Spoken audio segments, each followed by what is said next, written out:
Which side do you think the American right or the American left currently is doing a better job of protecting the idea of freedom of speech? Again, there's actions that we can take on licensed broadcasters, and frankly, I think that it's really sort of past time that a lot of these licensed broadcasters themselves push back on Comcast and Disney and say, listen, we are going to preempt, we are not going to run Kimmel anymore until you straighten this out, because we licensed broadcaster, are running the possibility of fines or license revocations from the FCC. We can do this the easy way or the hard way. Maybe their license should be taken away. Our greatest responsibility is to serve our Treasure Valley communities, the El Paso, Las Cruces communities, Eastern Iowa communities, Mid-Michigan communities. We are extremely proud of the quality, balanced journalism that CBS 4 News produces. But we are concerned about troubling trend of irresponsible, one-sided news stories plaguing our country. The sharing of biased and false news has become all too common on social media. More alarming, some media outlets publish these same fake stories without checking facts first. The sharing of biased and false news has become all too common on social media. More alarming, some media outlets publish these same fake stories aren't true without checking facts first. Unfortunately, some members of the media use their platforms to push their own personal bias and agenda to control exactly what people think, and this is extremely dangerous to our democracy.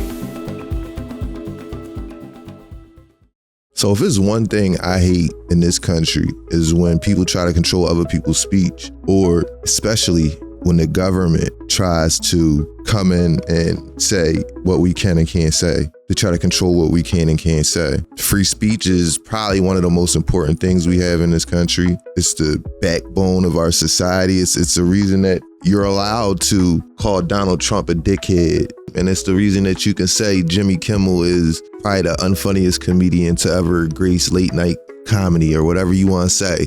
But that free speech gives you the right to say it. That's your opinion. Now, say your opinion gets a little bit more spicier than that, right? That's where we run into the problem here, because it's not the speech that you agree with that is you should, say is free speech or you should be championing. It's the speech that you disagree with the most that you need to be sitting up here and fighting for, so to speak, quote unquote, right? I remember when January 6th was going on and people was getting banned left and right from Twitter and from YouTube and from all these other platforms for saying that what they thought that the insurrectionists were doing was right. Excuse me, they had the right to say that. They have the right to say that.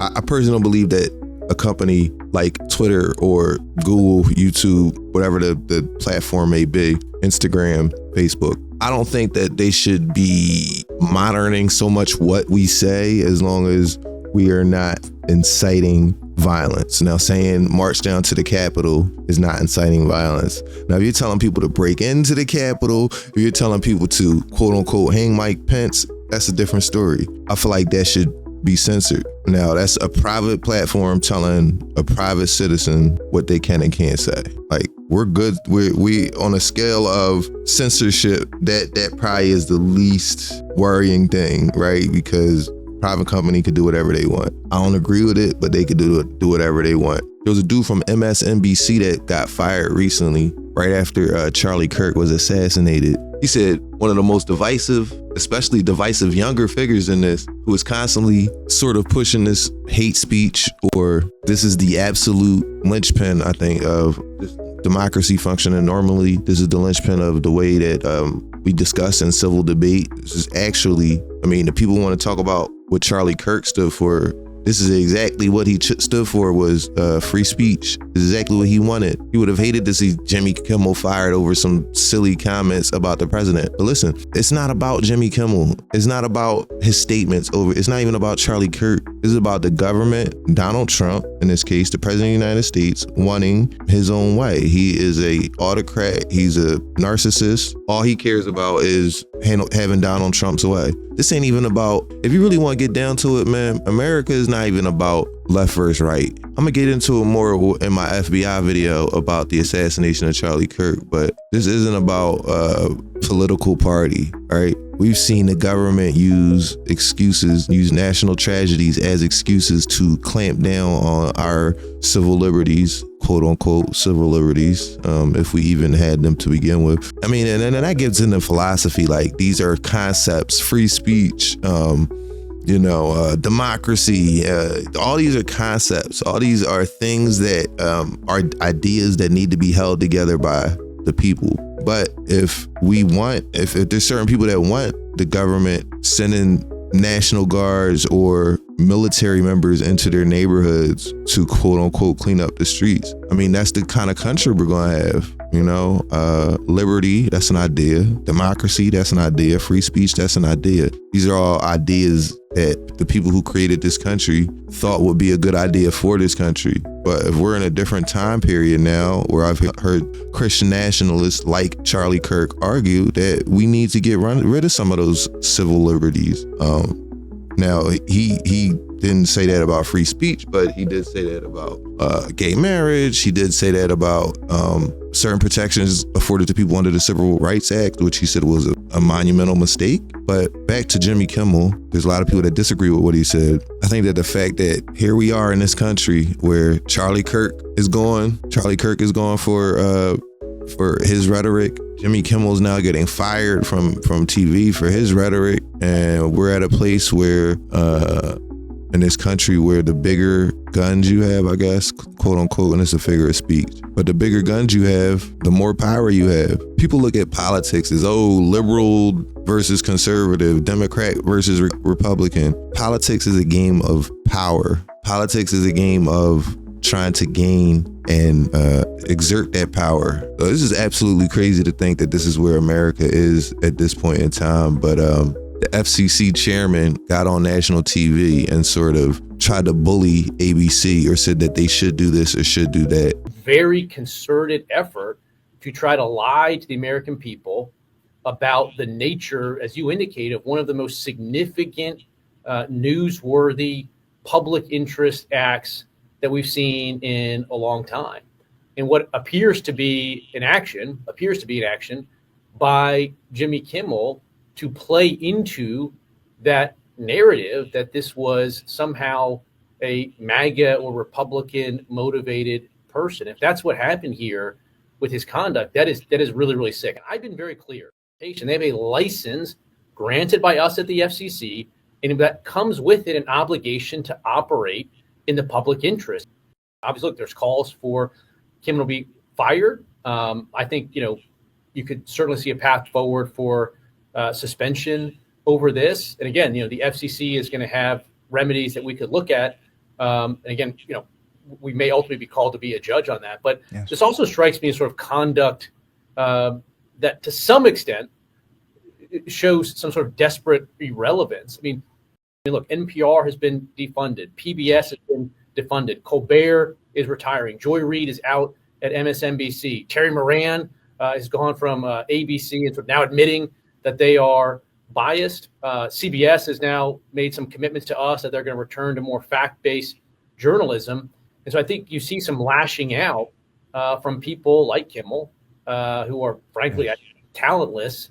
And we have a rule on the book that interprets a public interest standard that says news distortion is something that is prohibited.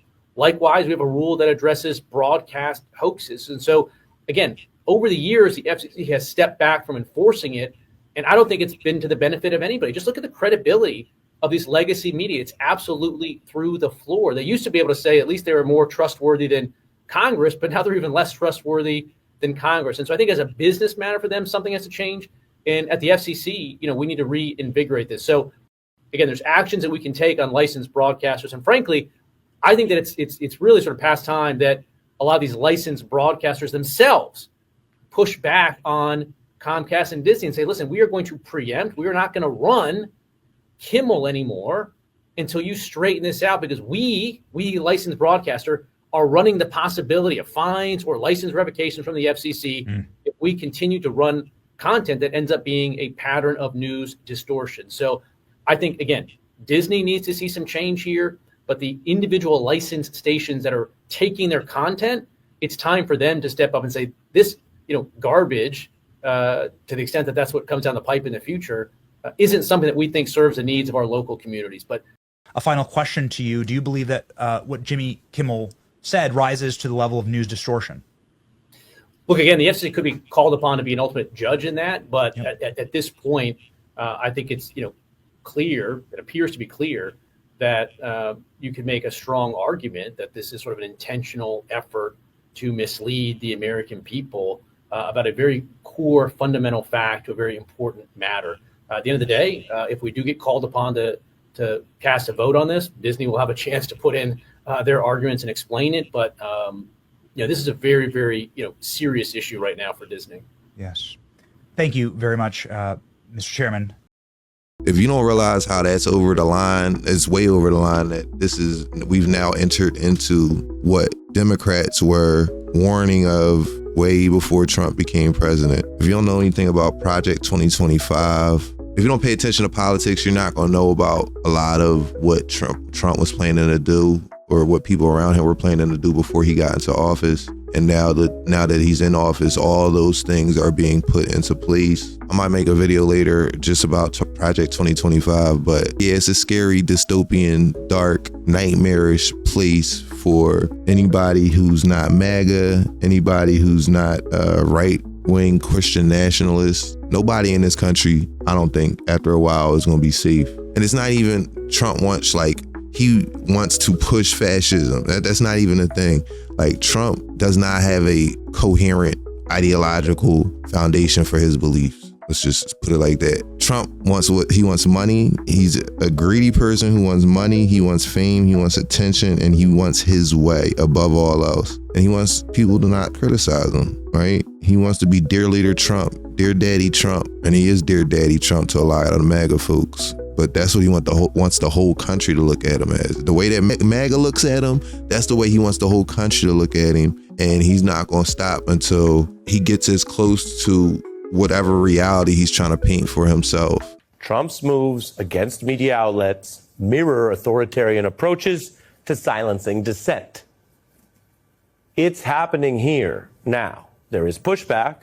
There is even a court standing by that might very well side against that authoritarian effort, but this is happening now. Now, there's an acclaimed expert on authoritarianism, Timothy Snyder. He's warned that with Trump, this is exactly what you have to face, and cautioned against obeying in advance, even as some powerful people and companies appear to be doing that. Then others are speaking out. And it is easy sometimes for people to kind of look away and say, well, I don't know if this concerns me, or isn't that just entertainment, or isn't that just one channel? But free speech is tested in the breach. Whether it is a journalist or a dissident, a politician or a comedian, a musician, or someone doing interpretive dance that some autocrat doesn't like. It doesn't really matter whether you like Jimmy Kimmel or whether you ever watched his program. And when you look around, a lot of other people who weigh in with free speech, whether you think it's funny or not, or you agree with their politics or not, across late night, we are seeing them stand up and speaking the way they do about this alleged cowardice of those already bowing to Trump's censorship. Jimmy Kimmel was suspended by ABC after pressure from the FCC, leaving everyone thinking WTF. We have another fun, hilarious, administration compliant show that I've always admired and respected Mr. Trump. If you felt a little off these past couple of days, it's probably because our great father has not been home. And if you've ever seen me say anything negative about him, that's just AI. President Trump is making America great again. Is Donald Trump stifling free speech? Of course not, John. Well, all they do is hit Trump. They're licensed. They're not allowed to do that. Yes, they are.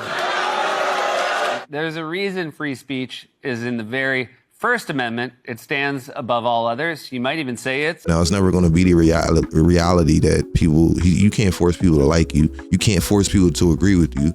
But you can stop them from criticizing you. You can stop them from... making fun of you every night on a goddamn comedy show by taking their jobs away. But yeah, we'll get into the FCC and we'll get into Project 2025 and all that in a different video. But I just want to quickly give my thoughts on government censorship and where we're headed with that.